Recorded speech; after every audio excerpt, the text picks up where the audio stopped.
नमस्कार मित्रों, stories with वाणी में आपका फिर से स्वागत है।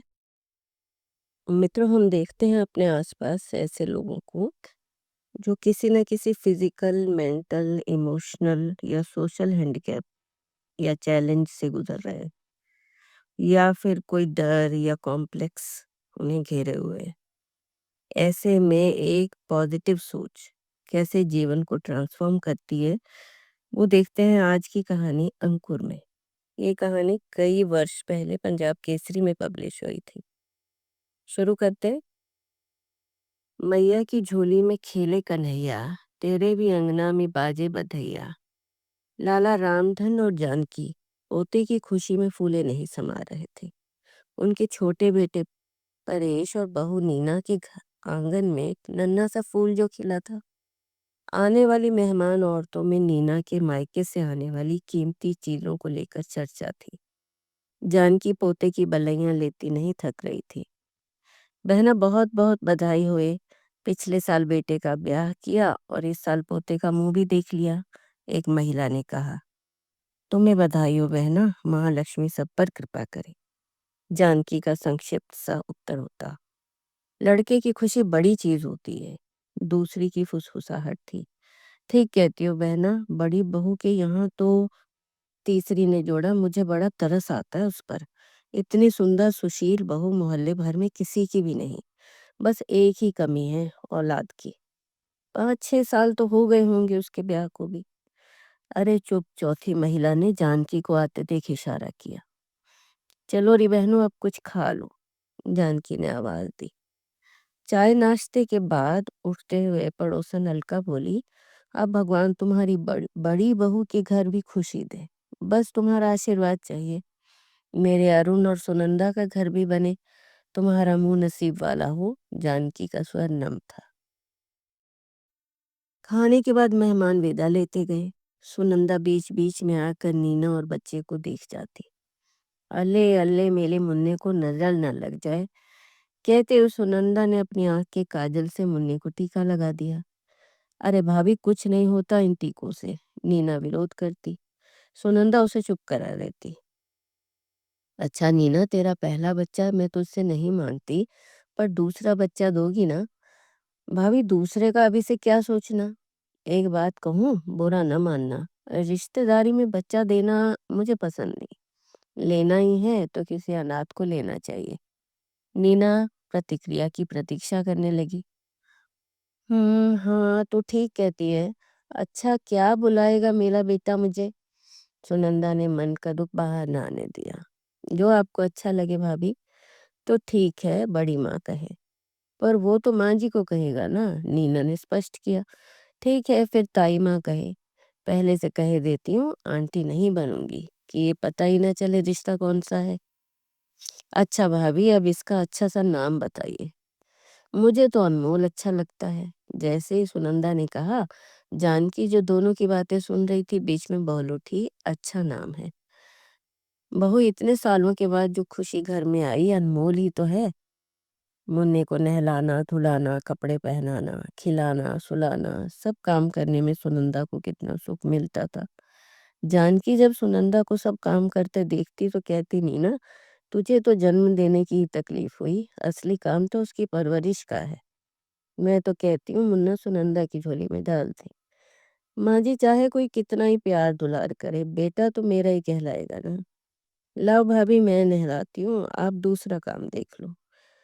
नीना तो नक गई और बच्चे को सुनंदा से छीन लिया। दूसरे काम भी हो जाएंगे, सुनंदा शांत रही। नहीं भाभी, मुन्ने की बिना बहुत खाली खाली सा लगता है, कहते हुए नीना उसे कमरे में ले गई।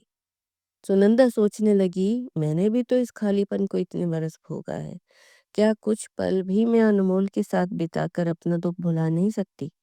पलकों की कोरों तक आए आंसू कोई देख ना ले, तो सुनंदा वहां से चली गई। माँ जी नीना को समझाती, देख बेटी, अगर ईश्वर ने तेरी सुन ली तो उस पर अहंकार न कर। उधर सुनंदा और अरुण भी उलझ पड़े। अरुण कहता, पगली कौन सी उम्र बीत चली है, जब उम्र बीत जाएगी तब सोचोगे क्या? सुनंदा कहती। तो फिर मुझे बताओ, क्या तुम्हें मुझसे कोई शिकायत है? नहीं अरुण, शिकायत तो अपनी तकदीर से है। तो सुनंदा तकदीर से नहीं लड़ा जा सकता, सिर्फ समझौता किया जा सकता है हालात से। अरुण समझाता, तुम कुछ नहीं समझते, मुझे नफरत हो गई अपने आप से। किसी की बातें अब नहीं सुनी जाती। आदमी शादी करता है बच्चों के लिए ना, सुनंदा उलझ पड़ती। गलत। आदमी शादी करता है सुख के लिए, बच्चे तो सुख से जुड़ी एक कड़ी भर है। अरुण समझाता, मैं तुमसे बहस नहीं करना चाहती, बस इतना कहती हूँ दूसरी शादी कर लो। और अगर उससे भी बच्चा ना हुआ तो क्या एक सौत को सह पाओगी? अरुण बात को मजाक में उड़ा देता। सुनंदा जानती थी कि अरुण उसकी बातों को चाहे लाख नजरअंदाज करे, लोग तो उनसे ये मनवाने पर तुले हैं कि बच्चे के बिना वो अधूरे हैं। जब दवा और दुआ काम न करे तो कोई क्या करे? लेकिन कुदरत के रंग भी निराले हैं। जो कभी उसका धन्यवाद नहीं करते, उन्हें अपनी नेमतों से निहाल कर देती है, और जो हर समय उसे याद करते हैं, उन्हें कितना तड़पाती है। और उनका सुनंदा को बहलाने का तरीका भी विचित्र है। देखो सोनू, भगवान हमसे प्रसन्न है। हम उसे हमेशा याद रखें, इसीलिए ये अभाव उसने हमारे जीवन में दिया है। बच्चे तो हमारे पूर्व जन्मों के लेनदार होते हैं। हम किस्मत किस्मत वाले हैं कि आगे के लिए हमारे सर पर कोई कर्ज नहीं है। अरुण, भूले से भी ये बातें बाहर न करना, वरना लोग तुम्हें पागल कहेंगे। सुनंदा उसे चुप करा देती है। समय बीतता रहा। सुनंदा को अच्छा लगा ये सुनकर कि नीना फिर से माँ बनने वाली है। लेकिन नीना इतनी जल्दी दूसरा बच्चा नहीं चाहती थी, इसलिए अबॉर्ट कराना चाहती थी। सुनंदा ने उसे समझाया, 3-3 औरतें हैं घर में, तू चिंता न कर, हर फिक्र हमें दे दे, हम संभाल लेंगे।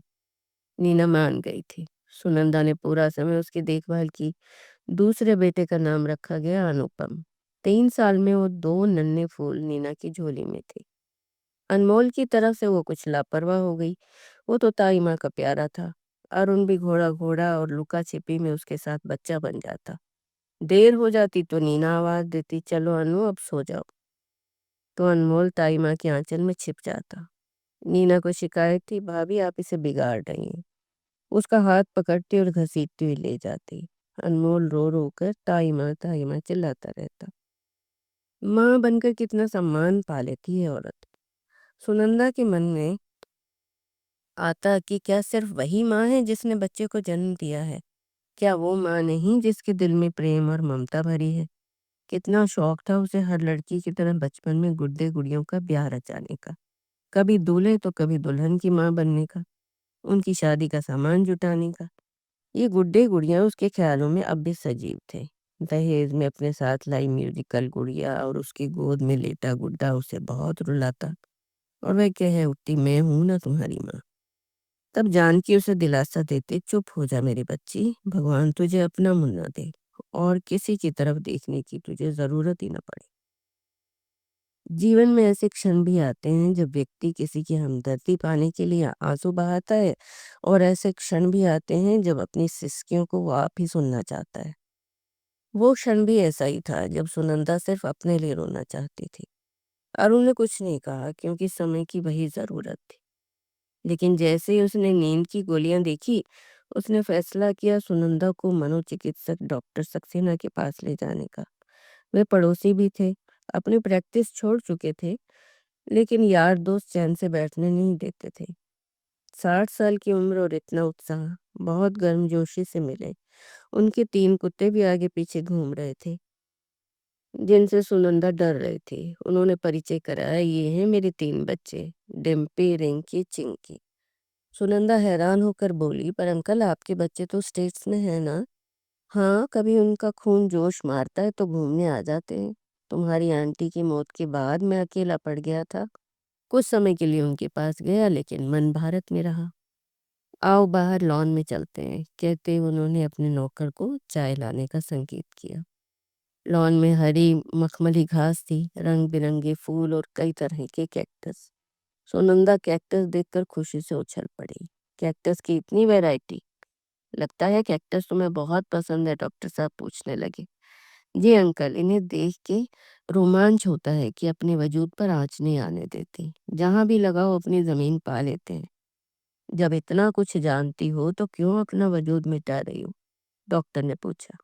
जी मैं समझी नहीं, सुनंदा ने अनजान बनकर कहा।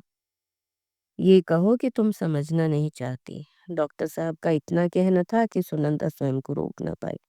एक एक बात कह गई। डॉक्टर साहब का सपाट सा उत्तर था, मैं तुमसे हमदर्दी करने के पक्ष में नहीं हूँ। इतना जरूर कहूंगा कि तुम भाग्यशाली हो। तुम्हें ना हुए का सब्र तो है।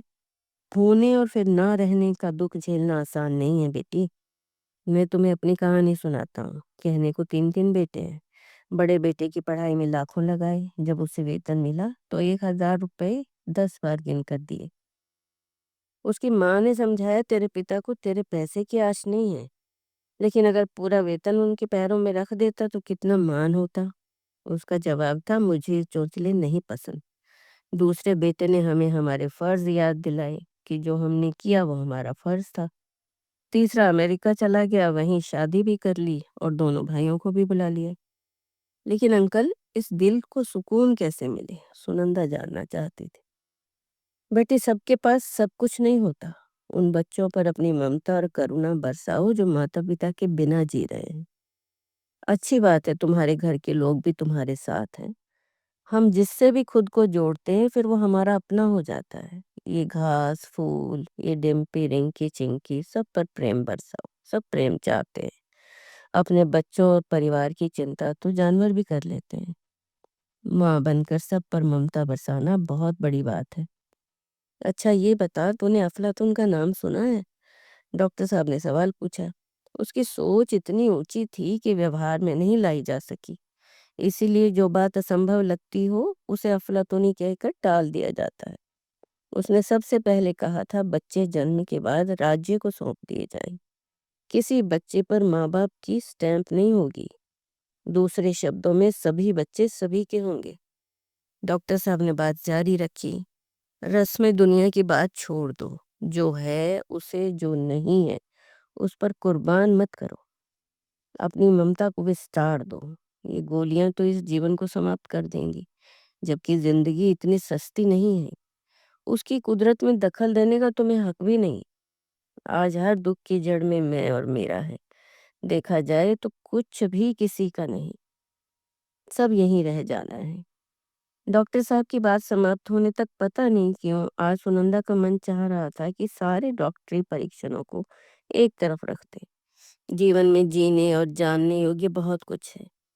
सब्र तो अपने से ज्यादा दुखी को देखकर ही आता है। फिर वहीं से आशा की किरण उगती है। यही किरण जीवन में उजाला भरती है। औलाद का होना न होना, योग्य ना होना, सब कुछ कर्मों के वश है। औलाद का ना होना दुनिया से भी बेगाना बना देता है। अपनी नजरों से औरत को गिरा देता है, क्योंकि वो सबके जैसी नहीं होती ना। जब समाज व्यंग्य बाण चलाता है, निराशा के अंधेरे में अगर पति का साथ मिल जाता है तो उससे सहारा मिलता है। हमारे प्राचीन ग्रंथ भी तो कहते हैं, संतान ना हो तो पेड़ लगवाओ, कुएं खुदवाओ, परोपकार करो। पीछे से अरुण को आते देख डॉक्टर साहब ने मुस्कुराते हुए पूछा, क्या तुमने सुनंदा के चेहरे पर पहले कभी ऐसी चमक देखी है? डॉक्टर साहब, ये चमक अगर धोखा नहीं है तो मुझे आपका धन्यवाद करना चाहिए। अरुण खुश था। सुनंदा ने अरुण से बाल विकास संस्था किलकारी में चलने का आग्रह किया। उन बच्चों के साथ कुछ पल बिताने के लिए जिनका अपना कोई न था। कौन जाने उन्हीं में से कोई एक कल सुनंदा के आंगन में भी खेल रहा हो। लौटते हुए अरुण ने पूछा, अब तो अपने बच्चे के लिए जिद नहीं करोगी? तो सुनंदा का उत्तर था, नहीं, कभी नहीं। मैं बांझ नहीं हूँ, क्योंकि प्रेम और ममता के अंकुर तो मुझ में जीवित हैं। मैं कभी इस अनुभूति को मरने नहीं दूंगी। ये सब बच्चे मेरे अपने ही तो हैं। सुनंदा और अरुण प्रसन्न और संतुष्ट थे। माता पिता बनने के अनुभव से पूर्णतया संतुष्ट। तो ये थी आज की कहानी अंकुर। या तो इसी उधेड़बुन में रहें और शिकायत करते रहें, या फिर उससे बाहर निकलने का हल ढूंढें। अब ये हम पर निर्भर करता है, हमें क्या चाहिए। धन्यवाद आपका। फिर मिलते हैं।